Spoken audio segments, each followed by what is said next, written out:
Welcome to our weekly reading where we explore all things astrological. From our two different points of view in two different locations in the world, we bring to you a unique astrological perspective on what is happening right now across the globe. So here we go.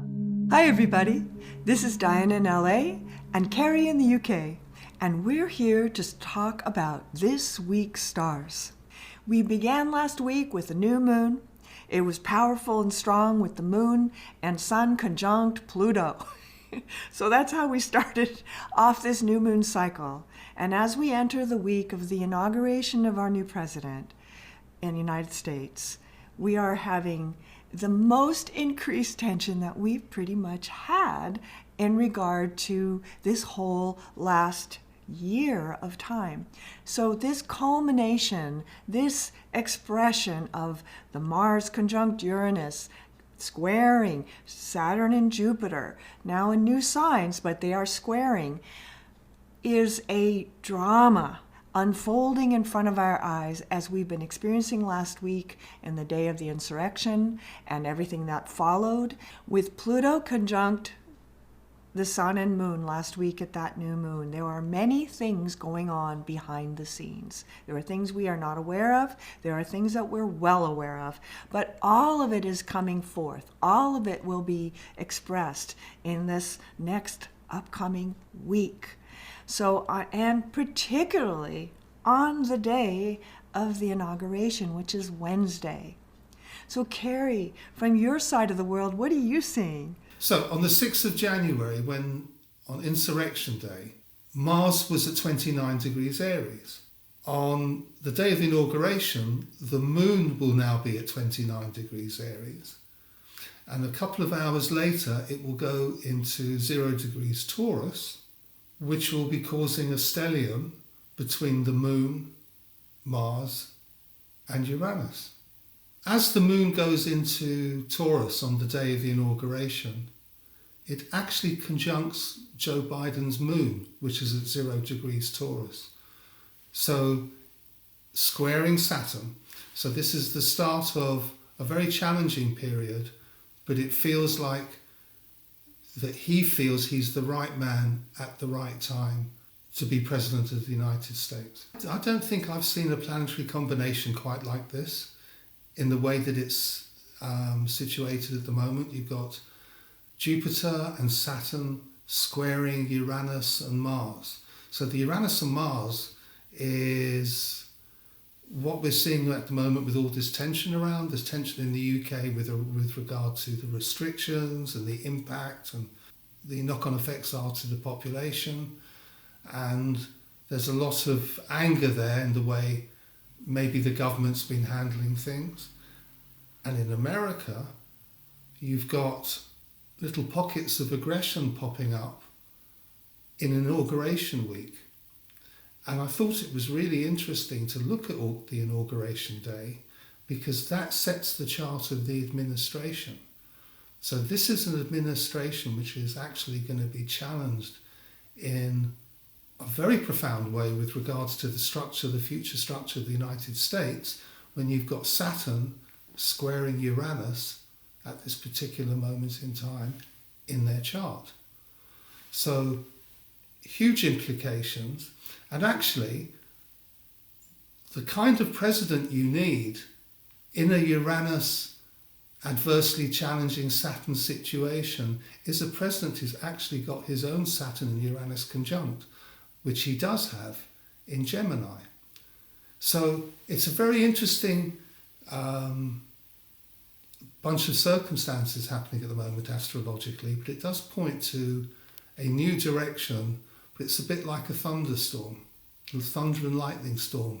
You've got the moon in Aries about to go into Taurus, which is the lightning, and then you've got the moon moving into Taurus, hitting Mars, hitting Uranus on the day of the inauguration.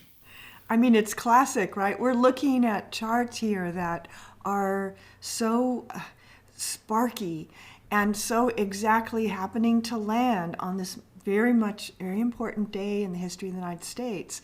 It's really something. Of course, these aspects affect the whole world as well. And so as the world is watching, right, this unfolding that's happening in America is affecting everyone. Plus, they're having their own experiences like you are in London and people are in France and Australia and every country we can imagine is having some kind of version of this in their own experience. Just like people are. And you are, as the viewer, you're having something happening in your life that has to do with this big square. Things are being challenged. Things are being asked of us that maybe we don't feel like we can do, or it feels too big, or it feels too difficult. And it is just the times that we're in. We are being asked more of. So with this stellium of the Moon, Mars and Uranus, if your birthday is the 26th, 27th of April, you will really feel this transit. It will feel like your earth will be moving beneath your feet. And expect some unexpected news, good, bad, indifferent, but it will be unexpected. It'll be quite an extraordinary week for the people in the sign of Taurus. Also, people in the sign of Scorpio, round about the 26th, 27th of October, will also feel this because it's all in opposition. And they'll feel it in a different type of way, a little bit more challenging. So those are the two main signs that are going to be affected. And of course, anybody who's born in the beginning of their air sign are really going to feel this, especially people born at the beginning of Aquarius, because you've got Saturn there. And as we've discussed before, that's the beginning of a 7-year period, so that's hugely important. But you've got your Sun there, and it's being squared by Uranus and squared by Mars, so that's quite a challenging time for, although it's a new 7-year period, it's quite a challenging entry to that 7-year period. Well, like everybody's feeling the challenge at the moment because it's a worldwide thing. But especially Aquarians, in the first few degrees of their star sign, will really be feeling this as well. And Leo. And Leo, yeah, and Leo. Therefore. At the beginning of last year, we had the stellium, and all that came from it. Now, at the beginning of 2021, it feels it's even more important with this planetary lineup than it was at the beginning of last year.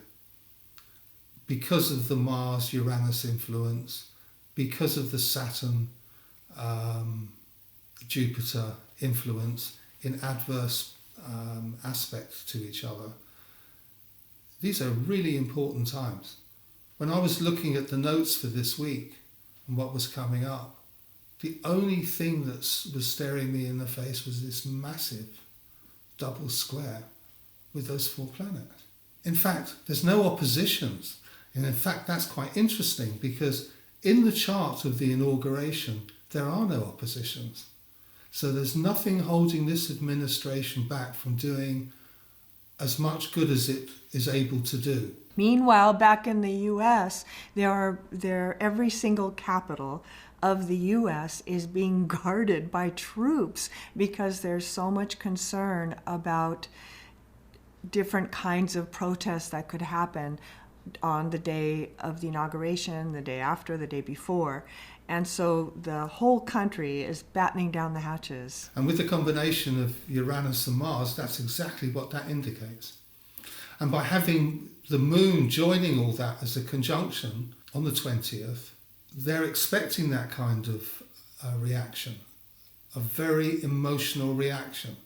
So they're putting everything in place to try and stop it. But all the planets, the way that they're set up at the moment, indicate some kind of reaction to the inauguration. Meanwhile, during the week, we have Venus sextiling Neptune in the background, which is an interesting thing because it's so different than the other super dynamics that are happening that are so hot and volatile, while Venus sextiles Neptune. And that is a very imagination, of wishing. I know we talked about this last week a little bit. We're wishing for a good outcome. I do think that the whole world is watching this and experiencing this, wishing for the best thing to happen, hoping that things work out. And I'm sort of relying on that because I've just never seen aspects like this for such a long time as this whole year has been. Since October in 2019, this all began, and now we're starting to come to the culmination of this. We still have some more weeks of Mars in Taurus till I think it's March 4th, I believe, when it changes signs finally, when that square will start to dissipate once and for all, and that will be a big relief. But we still got this much more time of until March that there may be more explosive energy around. You're talking about Mars going into Gemini. Yeah, or going out of Taurus, yes. But what it's going to stay there is going to be Uranus, which is going to be squaring Saturn for a good few months. On the 1st of May, Uranus will be at 10 degrees Taurus. Saturn will still be squaring it. So the first few months of this aspect is going to be quite challenging. Yes, so this is a time for all of us to be very mindful and aware and to stay conscious all the time in our speaking and in our actions so that at least we can do what we can where we're standing. One of my favorite sayings is to think globally, act locally, right? And what that means is take care of what you can take care of, be conscious in your speech, be conscious in the way even that you're thinking, to stay open, to stay in a mindset of healing, not destruction. And even though things are changing and falling apart, that this new creation that we are building now is coming forth. It's sort of like a volcano, because as a volcano does erupt from underneath the ocean, often this big lava spew comes out, and we are dealing with the then after effects of the rebuilding of that. And that volcanic energy has to do with the structures of our world, which are ruled by the planet of Saturn. And that is the challenge for 2021, that the start of 2021 is how the world adapts to Uranus squaring Saturn. And the challenge to Joe Biden as he picks this up and tries to help heal this country of ours, and the challenge of all of us as we too are experiencing those aspects. So on that note, we'll leave you with this hope for the future. Venus sextile Neptune is in the background of this as we kind of duke it out for these next weeks and months, culminating on this Wednesday. So meditate, hold for the highest good, and we'll see you next week with another broadcast from Diana in LA and Cary in the UK. Take care, everyone, and be safe.